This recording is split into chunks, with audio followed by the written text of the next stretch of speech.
here to allow guys to understand distractions are going to happen, and you just got to hone in and stay focused when you walk in this building, right? Because like that's the world we live in. They're going to face some distractions, and we try to limit them, but we got some great dudes, man. We got some incredible young men, and they've been practicing hard, and we're just excited about getting down there, and playing this game. What is we didn't ask you this last year because you didn't go to a bowl game, but what's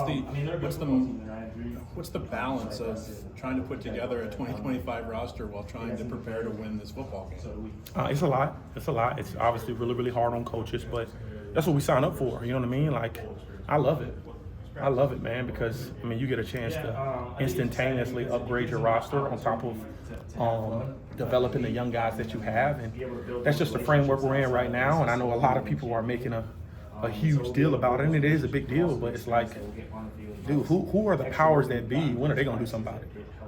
You know what I'm saying? It's like everybody can clearly see it's a problem, right? So when are the powers that be gonna come up with some solutions, right? It's like everybody's making a deal of it, and people would say we're complaining, or coaches are complaining, but who's in charge? You got to answer to that? No. I don't know neither. I do. Nobody. So if we don't know who's in charge, we probably need to make somebody in charge so that we can have some resolution, right? Because it's clear everybody's been for players getting paid. Everybody's been for players being able to transfer. But here's the deal, fellas. We got to keep it real. Does education really matter now? That's the $1 million question. Because at the rate it's going, it doesn't matter. Maybe more than $1 million. Right. Education does not matter at this moment. And so my concern right now is that there are going to be players throughout the country that are going to make decisions based on a small time frame in their life, and they're not going to get a college degree. I think it's $1 million, $500,000, $100,000, $50,000, $25,000 is a lot of money. I can remember going to sign up for my Pell Grant, and my mom that year to sign up for my Pell Grant, she made $10,982. We would consider that poor, right? She made that much money in a year span. All right, and some way we found a way to live off of it. Obviously, times have changed, but here's the deal. If I said, I'm gonna give you $200,000 right now, do you think that will last you the rest of your life? No. Probably would not, right? And so we gotta figure out, when I say we, the powers that be, we have to figure out what's important. Players need to be compensated, but they also need to be able to get a degree. Because if we sit here saying that degrees matter, paying them, but half these dudes ain't got a degree who get in the portal.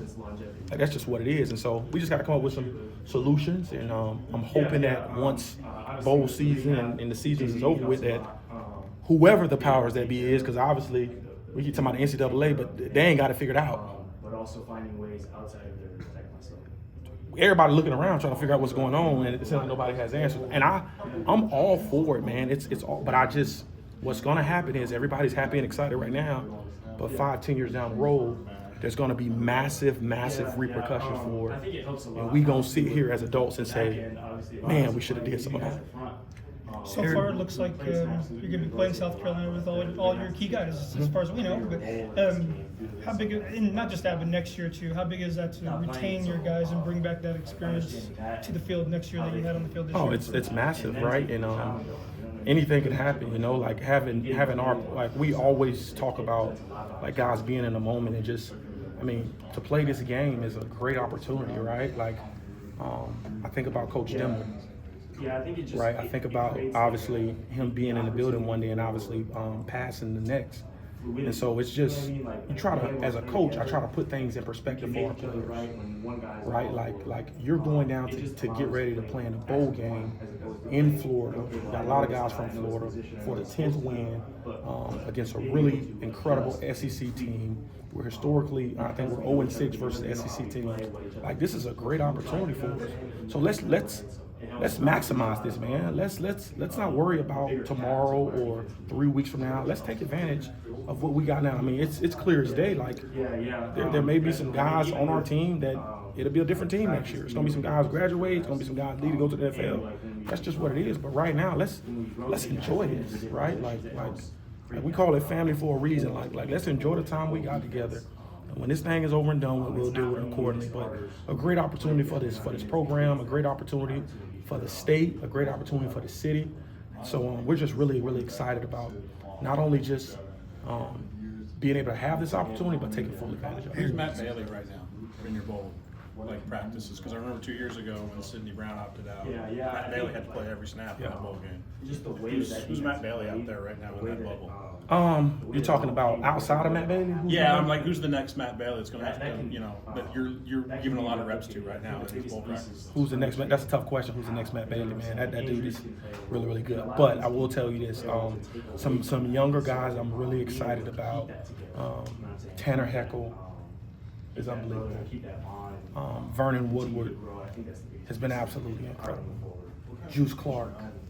I mean, I know everybody keeps making reference to his size and Spoon, but he's just been playing at a completely different. I mean, it's so awesome just in their growth, and it's so good to have these practices because these young men, they get better with practice. And so just to see the strides they've made from week 1 to week 6 to the last game of the season to now, it's been awesome, man. And we're just really, really excited for those guys to go out there and continue to grow and flourish and play and fly around. And JoJo Hayden, I can name a ton of guys who they're really relishing in this opportunity for these practices and just even going into next season. What's the focus been since the end of Northwestern to this bowl game and practice for your defense? The focus has been to win, right? The focus has been to, everybody's going to have distractions.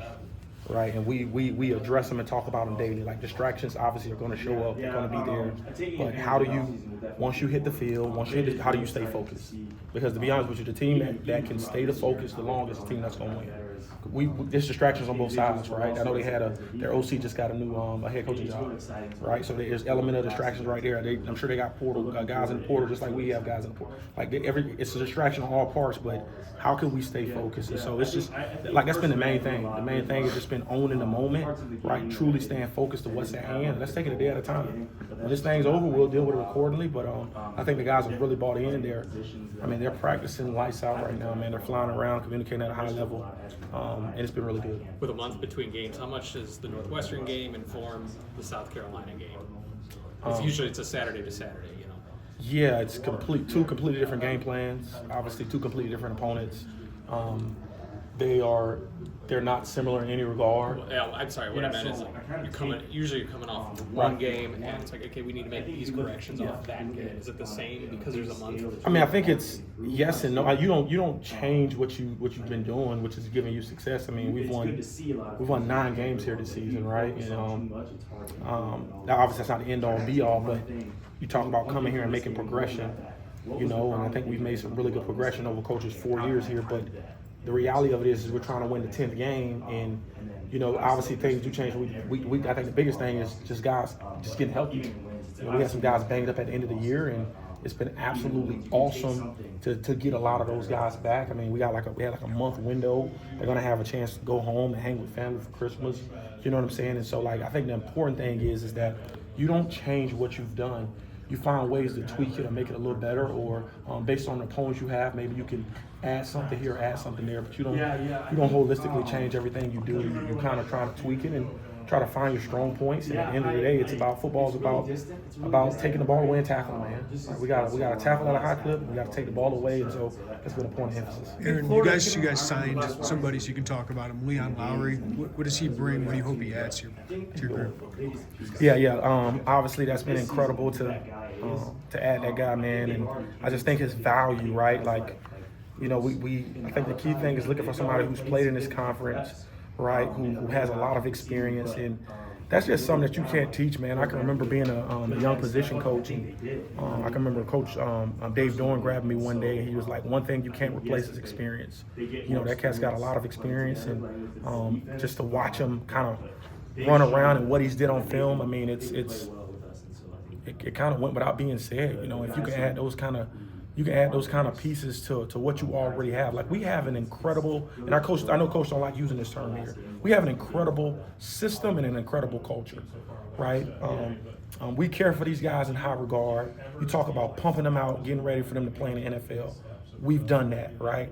With less in regards to some of the big time programs across the country. But the reality of it is that at the end of the day, they want to play in the NFL. Well, we got a head coach who's coaching in the NFL, right? We got a head coach who's also been a head coach for 16 years in this conference in college football, and I think about 12 in this conference, right, or 11 in this conference. And so these guys, they get here, they see what we're about, they see the facility. A lot of people don't know what Illinois has to offer until they get here. They meet the staff. I really believe what makes us different is just how we communicate with our players, the relationships that we have, and just what we've kind of built in regards to coaching. So they get here, they see what we got to offer, and I think the rest is kind of history. The hard part is typically getting them here. You know, I think once you get them here, there's typically a great opportunity for them to end up staying. And so we're extremely excited to get Leon. He obviously has a tremendous piece for us at being able to rush the passer. He's obviously played in this conference. He played some big time games. And so credit to the work he's put in, and I'm just excited about having another piece for us defensively. Big Florida connection on this team. Other guys looking forward to spend some time back home. But what's it do for recruiting for you to be able to showcase your team in Central Florida? Yeah, I mean it's momentous. Like it's unbelievable. Like we can't.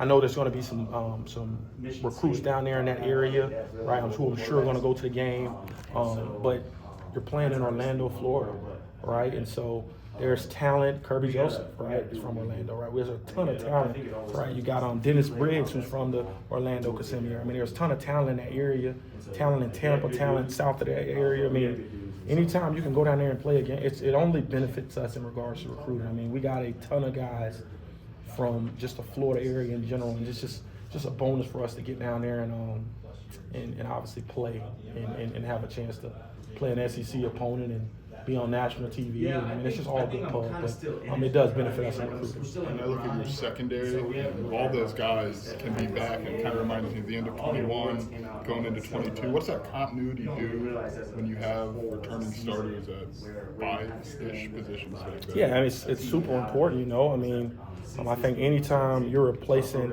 you know, right, like you're replacing significant talent in the secondary, and if you move on from those guys and those guys leave and go to the NFL, they leave and transfer, I mean, you're coming in with new faces who may not be as experienced. And so we got a lot of experience in the secondary, right? Like, I think about coming into this year, right? Like, I think totally coming into this year, outside of Torrey Cox being one of the starters for us, I mean, Xavier Scott, I think, had 10 starts, but Miles Scott, right, like had 10 starts.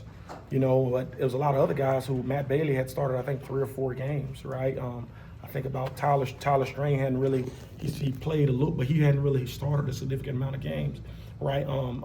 Caleb Patterson hadn't started a significant amount of games. So to have them have a year like this where they've built up a ton of starts, they played a lot of really good football for us. They've been thrown into the fire. Juice Clark, right? He had a chance to get a start in his last game. Mac Resetich got a start in versus Michigan State. And so you start building a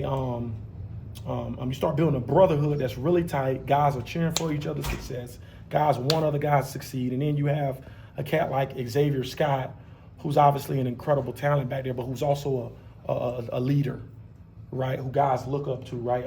Juice Clark gave a speech a couple of weeks ago in regards to our DB unit, and he was just, I went around the room and I asked each player what are they thankful for, and Juice Clark said, I'm thankful for Xavier Scott.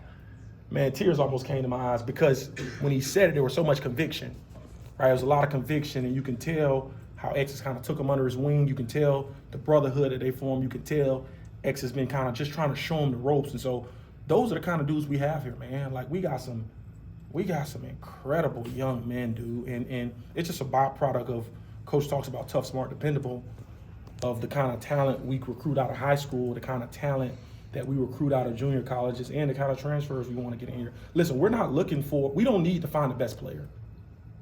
We don't need to find the best player. Portal, high school, wherever. We got to find the right player. And the right player, he may not be as talented as so-and-so, but you know what? He may be a great glue guy, and he may give us quality reps, and he may fit our system. That's who we got to find. And I think we've done a really, really good job of that.